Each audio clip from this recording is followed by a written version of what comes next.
திரு அண்ணாமலை அவர்களுடைய அரசியல் புது அரசியல் வரவை பற்றி என்ன நினைக்கிறீங்க? இது பிஜேபிக்கு மேலும் ஒரு இழப்பா? அண்ணாமலை அவர்களுடைய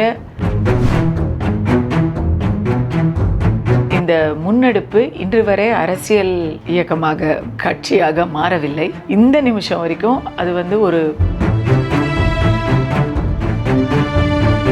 அது அண்ணாமலை அவர்கள் மூலமா செய்ய முடியுமா அப்படிங்கிறதெல்லாம் எனக்கு தெரியாது. ஆனால் மோடி அவர்களுடைய தலைமையில் கண்டிப்பாக செய்ய முடியும்.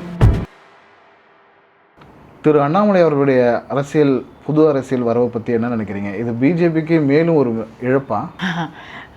அண்ணாமலை அவர்களுடைய இந்த முன்னெடுப்பு இன்று வரை அரசியல் இயக்கமாக கட்சியாக மாறவில்லை. இந்த நிமிஷம் வரைக்கும் அது ஒரு தலைமை பண்புகளை தலைவர்களை உருவாக்கும் ஒரு இயக்கம் தான் அவர் இப்போதைக்கு நடத்திட்டு இருக்கிறார். முதல்ல அண்ணாமலை அவர்கள் மேல அபரிமிதமான தயாராகிட்டு இருக்குன்னு அவரே சொல்றாரு. நல்லது. ஜனநாயக நாட்டில் ஒரு புதிய அரசியல் காற்றை யார் கொண்டு வந்தாலும் அது யார் மூலமாக வீசினாலும் அதை வரவேற்கிறோம். அதுலேயும் பாஜகவுக்கு மிகப்பெரிய ஒரு அங்கீகாரத்தை தமிழ்நாட்டில் தேடி கொடுத்த எங்கள் முன்னாள் தலைவர் அண்ணாமலை அவர்கள் ஒரு ஏதாச்சும் செஞ்சாருன்னா அது அவர் ஏதாவது ஒரு வச்சிருப்பார் ஒரு பிளான் அப்படின்னு நாங்கள் எல்லாருமே நம்புகிறோம். நான் என்னை பொறுத்த வரைக்கும் நான் தெலுங்கானாவில் தான் ஆரம்பித்தேன், தமிழ்நாட்டில் ஆரம்பிக்கலை. ஸோ எனக்கு தேசிய பார்வை, தேசிய சேவை செய்ய வேண்டியிருக்குது. நான் எடுக்கிற இஷ்யூஸ் எல்லாம் தமிழ்நாட்டில் மட்டும் இருக்கிற இஷ்யூஸ் கிடையாது, எல்லா இடத்துலையும் இருக்குது. ஹைதராபாத்லேயும் வலிக்குது, சென்னையிலையும் வலிக்குது, பெங்களூர்லேயும் வலிக்குது என்னை பொறுத்த வரைக்கும். ஸோ எனக்கு தேசிய அளவில் ஒரு செயல்பாடு நான் செய்யணும்னு நினைக்கிறேன். அது அண்ணாமலை அவர்கள் மூலமாக செய்ய முடியுமா அப்படிங்கிறதெல்லாம் எனக்கு தெரியாது. ஆனால் மோடி அவர்களுடைய தலைமையில் கண்டிப்பாக செய்ய முடியும். இங்கே மோடியா அண்ணாமலையாங்கிற கேள்வியே வரக்கூடாதுன்னு நான் நினைக்கிறேன். விஜயா அண்ணாமலையாங்கிற நரேட்டிவ் வரட்டும், அது அவங்களுடைய கோல் அப்படி இருக்கலாம். பட் விஜயா மோடியாங்கிற கேள்வி வரவே வராது. உண்மையான பிஜேபி பி டீமே இப்போ தான் தமிழ்நாடு பார்க்க போதுங்களா? அப்போது அண்ணாமலை வாயிலாக அப்படி சொல்ல வரீங்க? இல்லையேங்க, என்னங்க ஏன் பி டீம்? அவரே தாங்க பிஜேபி, அவர் தானேங்க தலைவராக இருந்தார். இப்போ பிஜேபியை விட்டு அண்ணாமலை அவர்கள் போனால் பிஜேபி தமிழ்நாட்டில் ஒரு தலைவரை இழந்தது அப்படிங்கிற அளவில் நம்ம ஒத்துக்கிறோம். சட்டமன்றத்தில் அப்பாவை காணணும்னு டிவிக்கேவும், வெளியில் கணவனை காணணும்னு திமுகவும் பேசிகிட்டு இருக்கும்போது காவிரியை காணணும்னு பாமக போராடிட்டு இருக்கு. இந்த நேரத்தில் இந்த மேகதாது பிரச்சனையை பற்றி மற்ற கட்சிகள்லாம் ஒரு வலுவாக போராடலையே, அதை பற்றி நீங்கள் என்ன நினைக்கிறீங்க? இல்லை, கண்டிப்பாக தமிழ்நாட்டுக்கு, அதாவது கர்நாடகாவை பொறுத்த வரைக்கும் காங்கிரஸாக இருக்கட்டும், பாஜகவாக இருக்கட்டும், என் எதிரி இப்படி சொல்லிட்டாங்க, அவங்க தண்ணி கொடுக்க மாட்டேன்னு சொல்லிட்டாங்க, நான் எதிர்கட்சி, நான் தண்ணிக்காக போராடுறேன்னு யாரும் பண்ணுறதில்ல. அங்கே எல்லாரும் ஒன்று சேர்ந்து கர்நாடகத்துக்காக, அது கர்நாடகத்தோட உரிமைன்னு நான் சொல்ல மாட்டேன். ஏன்னா காவிரி தண்ணி தமிழ்நாட்டின் உரிமை, கேரளாவின் உரிமை, பாண்டிச்சேரியின் உரிமை. அது 3 பிரதேசங்களுக்கும் துரோகம் பண்ணிட்டு கர்நாடகா மட்டும் முடிச்சு எங்களுக்கே இல்லை. ஆமாங்க, எல்லாருக்கும் இல்லைங்கிற நிலையில எல்லாரும் சேர்ந்து கஷ்டப்படலாங்கிறது தான் சட்டம். எங்களுக்கு இல்லை, எங்களுக்கு இருந்தால் தான் உங்களுக்கு கொடுப்போம்னு சொல்கிறது சட்டவிரோதம் மட்டும் இல்லை, மனித விரோதம். அதை அவங்க செய்கிறாங்க.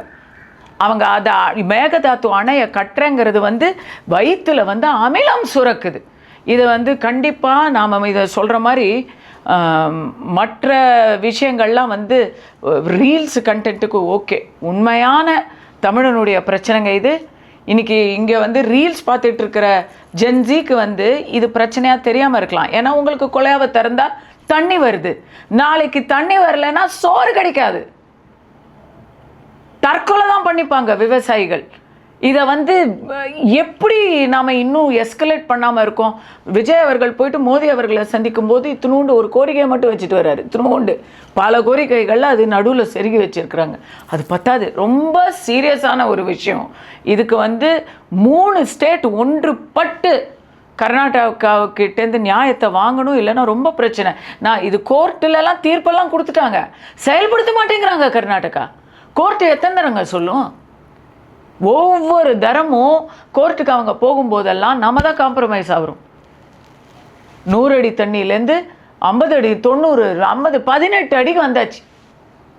நம்ம காம்ப்ரமைஸ் ஆகிட்டே இருக்கோம். திறக்க மாட்டேங்கிறாங்க. இன்னொரு அணை கட்டினா நம்ம என்ன பண்ணுறது? அதுக்கு என்ன பேப்பரில் கரெக்டாக சொல்லுவாங்க, நாங்கள் இதெல்லாம் இந்த நேரத்தில் திறந்து விடுறோம், உங்களுக்கெல்லாம் எல்லாருக்கும் சரியாக பகிர்ந்தளிக்கப்படும்னு சொல்லுவாங்க. செய்வாங்களா?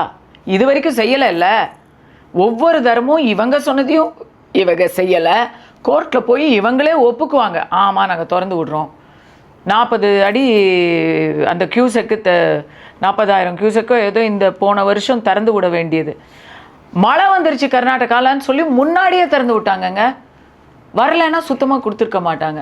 இது மக்களுக்குமான சண்டை இல்லை, கன்னட மக்களுக்கோ தமிழக மக்களுக்கோ ஆன சண்டை இல்லை.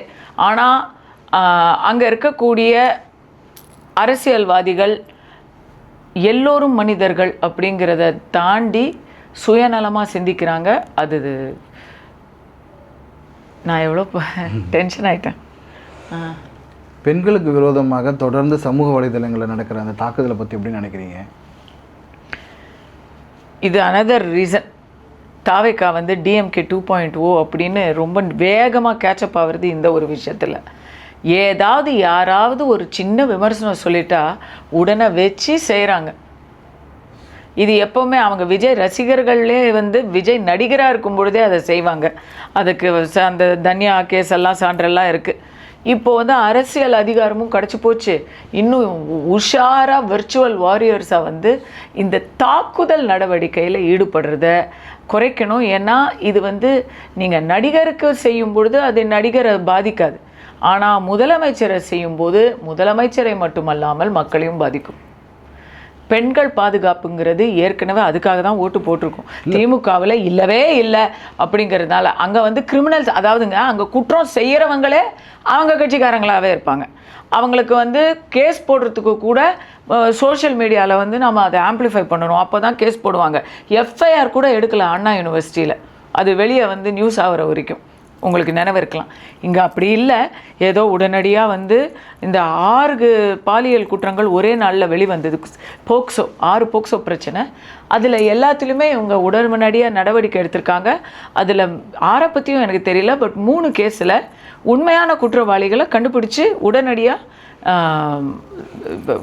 அரெஸ்ட் பண்ணிட்டாங்க. அதுக்கப்புறம் அது கோர்ட்டு ப்ராசஸ் அப்படின்லாம் இருக்கும்.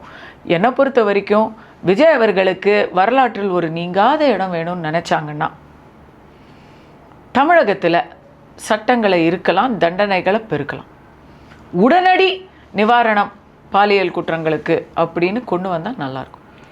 இந்த விர்ச்சுவல் வாரியர்ஸ்ன்னு சொன்னீங்க, இதில் பெண்களும் தவறான வார்த்தைகள், தவறான ரீல்ஸ் இதெல்லாம் போட்டு, இந்த பக்கமும் பார்த்தீங்கன்னா திமுகவில் ஜூலி அவர்கள் சீஃப் மினிஸ்டர் தப்பாக பேசுகிறது, ஒருமையில் பேசுகிறது, அந்த மாதிரி இந்த பக்கமும் விர்ச்சுவல் வாரியர்ஸ் திமுக பக்கமும் பேசுகிறாங்க, தாவேகா பக்கமும் பேசுகிறாங்க. இந்த மாதிரி மொத்தத்தில் நாகரிக அரசியல் காணாமல் போயிடுச்சு. இந்த ரீல்ஸ் அரசியல் வந்துருச்சு. நீ தான் ரீல்ஸ் அரசியல் போட்டியா, நாங்களும் போடுவோம்னு சொல்லி இப்போ எல்லா கட்சிகளும் கோதால இறங்குறாங்க. சமூக இணையதளம் தான் அரசியலை தீர்மானிக்க போகுதா இனிமேல் வருங்காலங்களில்? ஆமாங்க, ஆமாம். ஆனால் பொய்யான தகவல்களாக பரப்பி ஆட்சியை பிடிக்கிறது தான் சரியான. கொஞ்ச நாள் அப்படி இருக்கும், அதுக்கப்புறம் மக்கள் மறுபடி தெளிவாங்க. சி 96 ரஜினி வாய்ஸ் கொடுத்தாருல்ல, அப்போ டிவி மூலமாக ஒரு எலெக்ஷன்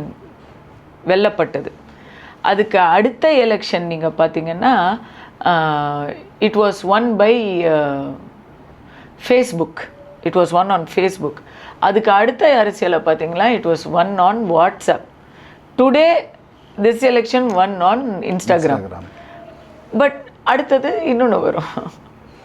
யாருக்கும் தெரியாத ஒரு செய்தி, பாரத் ராஜா அவர்கள் ஒரு படம், 2 பேருமே எனக்கு எல்லாரும் எல்லாத்தையும் பேசிட்டாங்க. அதனால் இங்கே நான் சில விஷயங்கள், பேசாத சில விஷயங்கள் சொல்கிறேன்.